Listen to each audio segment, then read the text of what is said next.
Selamat berjumpa kembali Bapak Ibu, Saudari-saudara, umat beriman yang terkasih dalam Tuhan. Para pendengar setia Renungan Mutiara Pagi dimanapun Anda berada. Kita berjumpa pada hari Rabu tanggal 7 April 2021, Rabu dalam Oktav Paskah. Saya Romagus CSSR mengajak Bapak Ibu Saudari-saudara merenungkan hari ini Injil Lukas bab 24 ayat 13 sampai 35. Dalam nama Bapa dan Putra dan Roh Kudus. Amin. Pada hari Sabat, sesudah Yesus dimakamkan, dua orang dari murid-murid Yesus pergi ke sebuah kampung bernama Emmaus yang terletak kira-kira 7 mil jauhnya dari Yerusalem. Dan mereka bercakap-cakap tentang segala sesuatu yang telah terjadi. Ketika mereka sedang bercakap-cakap dan bertukar pikiran, datanglah Yesus sendiri mendekati mereka lalu berjalan bersama-sama dengan mereka. Tapi ada sesuatu yang menghalangi mata mereka, sehingga mereka tidak dapat mengenali Dia. Yesus berkata kepada mereka, "Apakah yang kamu percakapkan sementara kamu berjalan?" Maka berhentilah mereka dengan muka muram. Seorang dari mereka namanya Kleopas menjawabnya, "Adakah engkau satu-satunya orang asing di Yerusalem yang tidak tahu apa yang terjadi di situ pada hari-hari belakangan ini?" Katanya kepada mereka, "Apakah itu?" Jawab mereka, "Apa yang terjadi dengan Yesus orang Nazaret? Dia adalah seorang nabi yang berkuasa dalam pekerjaan dan perkataan di hadapan Allah dan di depan seluruh bangsa kami. Tetapi imam-imam kepala dan pemimpin-pemimpin kami telah menyerahkan dia untuk dihukum mati dan mereka telah menyalibkannya. Padahal kami dahulu mengharapkan bahwa dialah yang datang untuk membebaskan bangsa Israel. Tetapi sementara itu telah lewat 3 hari sejak semuanya itu terjadi. Dan beberapa perempuan dari kalangan kami telah mengejutkan kami. Pagi-pagi buta mereka telah pergi ke kubur dan tidak menemukan mayatnya. Lalu mereka datang dengan berita bahwa telah kelihatan kepada mereka malaikat-malaikat pergi ke kubur itu dan mendapati bahwa memang benar yang dikatakan perempuan-perempuan itu. Tapi Yesus sendiri tidak mereka lihat. Lalu ia berkata kepada mereka, "Hai kamu orang bodoh, betapa lambannya hatimu, sehingga kamu tidak percaya akan segala sesuatu yang telah dikatakan para nabi.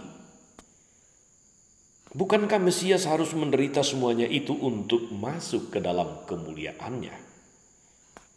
Lalu ia menjelaskan kepada mereka apa yang tertulis tentang dia dalam seluruh kitab suci, mulai dari kitab-kitab Musa dan segala kitab nabi-nabi. Sementara itu mereka mendekati kampung yang mereka tuju. Ia berbuat seolah-olah hendak meneruskan perjalanannya. Tapi mereka mendesaknya dengan sangat, "Tinggallah bersama-sama dengan kami, sebab hari telah menjelang malam dan matahari hampir terbenam." Lalu masuklah ia untuk tinggal bersama-sama dengan mereka. Waktu duduk makan dengan mereka, ia mengambil roti, mengucap berkat, lalu memecah-mecahkan roti itu dan memberikannya kepada mereka. Ketika itu terbukalah mata mereka dan mereka pun mengenali dia, tapi Yesus lenyap dari tengah-tengah mereka. Kata mereka seorang kepada yang lain, "Bukankah hati kita berkobar-kobar ketika ia berbicara dengan kita di tengah jalan dan ketika ia menerangkan kitab suci kepada kita?" Lalu bangunlah mereka dan langsung kembali ke Yerusalem. Di situ mereka mendapati ke-11 murid. Mereka sedang berkumpul bersama teman-teman mereka. Kata mereka kepada kedua murid itu, "Sungguh Tuhan telah bangkit dan telah menampakkan diri kepada Simon." Lalu kedua orang itu pun menceritakan apa yang terjadi di tengah-tengah mereka dan bagaimana mereka mengenali Yesus pada waktu ia memecah-mecahkan roti. Demikianlah Injil Tuhan. Bapak Ibu, saudari-saudara umat beriman terkasih dalam Tuhan, kerajaan Allah memang berbeda dengan kerajaan dunia. Kerajaan Allah itu lebih menyangkut hati. Kerajaan Allah menyangkut hati. Kita bisa melihatnya dalam peristiwa dua murid yang berjalan ke Emmaus hari ini. Kepada dua orang murid yang sedang frustrasi, yang sedang galau, yang sedang gagal fokus, gagal paham ini, Yesus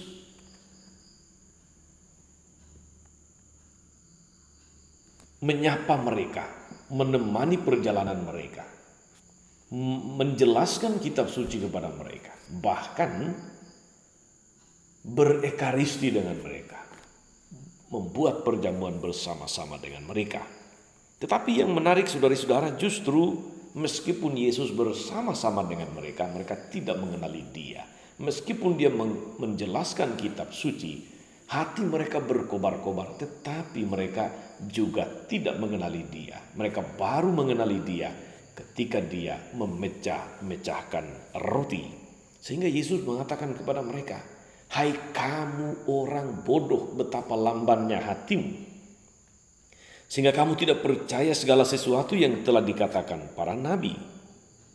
Dan ketika hati mereka mulai terbuka, saudari-saudara, mereka mulai mengenali Yesus, mereka berkata satu sama lain, "Bukankah hati kita berkobar-kobar?" Hati mereka tergerak, hati mereka tersapa, hati mereka menyiratkan sesuatu. Ketika ia berbicara di tengah-tengah mereka tentang kitab suci, katakanlah Tuhan Yesus berkatekese tentang kitab suci kepada mereka. Itu sebuah pertanyaan yang muncul. Saudari-saudara umat beriman terkasih dalam Tuhan Yesus Kristus, hidup gereja antara lain dijiwai oleh sabda dan ekaristi. Kalau kita melihat alur cerita tadi, nampak seperti alur ekaristi.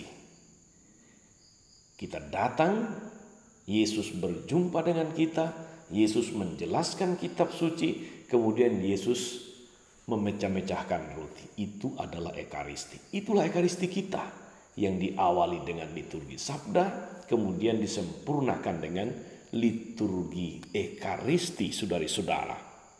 Maka kita sebagai anggota gereja, sebagai umat Allah, umat beriman, saudari-saudara, selayaknya juga dihidupi oleh sabda, oleh ekaristi. Belajar dari pengalaman dua murid Emmaus tadi, saudari-saudara, yang digairahkan hidupnya, hati mereka berkobar-kobar ketika dia menjelaskan kitab suci. Dan mereka mulai mengenali Dia ketika Dia memecah-mecahkan roti. Baiklah kita juga dalam keadaan situasi apapun, dalam situasi kita sedang bergumul akan masalah-masalah kita, akan harapan-harapan kita yang tidak kesampaian, akan situasi-situasi nyata yang tidak kita harapkan tetapi terjadi. Apalagi saat ini saudari-saudara ketika kita ada dalam situasi pandemi COVID-19. Sudah demikian ibarat sudah jatuh tertimpa tangga di beberapa bagian wilayah negara kita, negara Indonesia.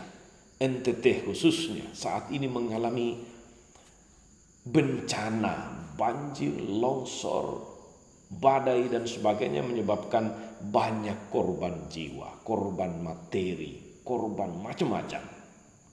Dalam situasi seperti ini tentu saudari-saudara, mari kita memandang Tuhan yang berjalan bersama dengan kita. Mari kita melihat Tuhan yang membuat perjamuan, memecah-mecahkan roti, yang menghidupkan, yang menggairahkan, yang membuat hati kita berkobar-kobar. Masalah kita mungkin tidak selesai, tapi berjalan bersama dengan Tuhan, mendapatkan inspirasi, diteguhkan oleh firman-Nya, dikuatkan oleh tubuh dan darah-Nya, kita mampu melewati segala situasi. Apalagi saudara-saudara, kemudian kita sadar betul-betul sebagai orang Katolik, Ekaristi yang kita rayakan itu selalu memberikan daya dorong yang luar biasa supaya kita peduli kepada orang lain, peduli kepada sesama. Dalam Ekaristi, Yesus memecah-mecahkan roti. Dia membagi-bagikan tubuhnya supaya semua dapat, supaya semua hidup. Demikianlah saudara-saudari kita yang dipersatukan dalam Ekaristi setelah diteguhkan oleh sabda. Kita menjadi roti-roti Ekaristi bagi sesama kita. Dipersatukan dalam Ekaristi, diutus untuk berbagi. Makin beriman, makin peduli. Makin beriman, makin solider. Moga-moga saudari-saudara, dalam situasi-situasi nyata bangsa kita, wilayah kita, situasi susah, derita yang dialami oleh saudari-saudara kita di beberapa tempat di Indonesia ini, kita semakin menjadi bagian dari roti kehidupan yang dibagi-bagikan, sehingga semua merasakan Tuhan yang membuat hati mereka tetap bergairah, Tuhan yang membuat mereka tetap penuh harapan, Tuhan yang membuat mereka dapat hidup. Selamat berbagi, Tuhan Yesus memberkati. Maria Bunda selalu menolong, setia mendoakan kita semua. Amin. Ya Tuhan, kami bersyukur untuk berkat luar biasa yang boleh kami terima atas sabda dan santapan yang selalu meneguhkan, menguatkan, menggairahkan, membuat hati kami berkobar-kobar, membuat hidup kami menjadi lebih hidup. Ya Tuhan, Engkau telah menganugerahi sabda dan Ekaristi untuk menghidupi, untuk mengembangkan, untuk membuat gerejamu berbuah. Sadarkan dan bantulah kami, agar kami tidak membiarkan merana sabda dan Ekaristi anugerah agungmu itu, dan mampukan kami menjadi berkat bagi sesama, karena kami telah menerima banyak berkat daripadamu, lebih-lebih Ekaristi Kudus, di mana Engkau menyerahkan tubuh dan darahmu sebagai kekuatan rohani bagi kami. Gerakanlah hati banyak orang, ya Tuhan, untuk ambil bagian, untuk peduli, untuk berbagi. Sebab bantuan sekecil apapun sungguh berguna bagi mereka yang membutuhkannya. Ingatlah dengan penuh kasih ya Tuhan akan hamba-Mu Bapak Agustinus Dapadeda yang telah Engkau panggil. Semoga dia boleh berbahagia di surga. Kau ampuni dosa-dosanya, Kau anugerahkan kemuliaan, dan dia boleh menjadi pendoa setia bagi keluarga. Tuhan, kami serahkan semuanya ini dengan pengantaran Yesus Kristus Tuhan dan Juru Selamat kami. Amin. Saudari-saudara sekalian, berkat Allah turun atas saudari-saudara. Atas mereka yang kita doakan atau kita janjikan doa, mereka yang tertimpa bencana. Segala rencana, karya dan pelayanan kita sepanjang hari ini, Bapa dan Putra dan Roh Kudus. Amin.